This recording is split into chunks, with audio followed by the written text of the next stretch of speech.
Dan usaha itu, saya beri mukadimah dulu ya. Usaha itu ada dua. Saya ulang ya, usaha itu ada dua. Usaha dengan mengumpulkan harta. Saya sarankan sih kalau mau nabung pakai emas. Itu lebih mudah. Ini saya sarankan. Karena ayat-ayat di Quran ketika bicara harta itu kebanyakan bicara tentang emas dan perak.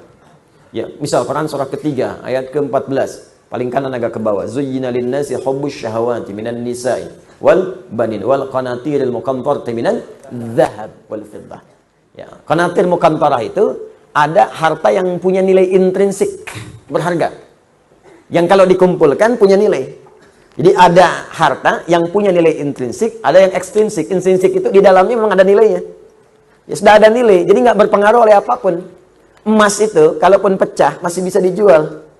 Ya, tapi uang kalau sobek ya kertas kok. Nilainya berubah-ubah.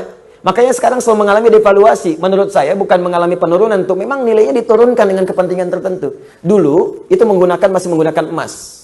Ya, masih menggunakan emas. Isyarat Quran, hadis masih dipakai.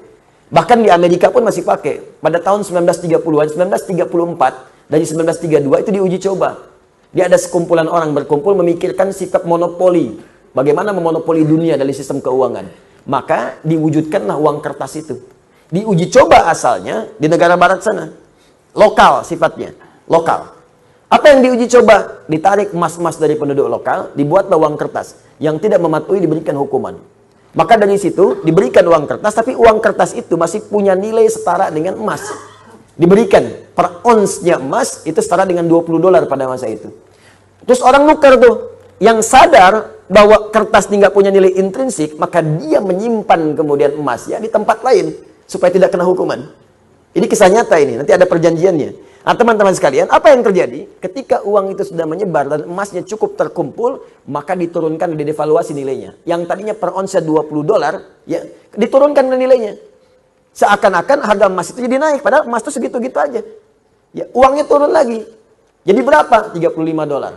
Ya, nilainya terus bertambah. Jadi seakan-akan jadi mahal gitu. Ya, padahal uangnya diturunkan, nilai uangnya yang turun, bukan barang yang naik. Apa yang terjadi ketika mereka melihat kemudian jadi nilai itu berkurang, si emas itu kemudian punya nilai lagi, disetarakan lagi, akhirnya mereka borong lagi. Melihat uji cobanya berhasil, maka dipaksakanlah ke seluruh dunia. Maka dipaksa uang mata uang yang kita gunakan untuk turun nilainya. Mata uang mereka naik.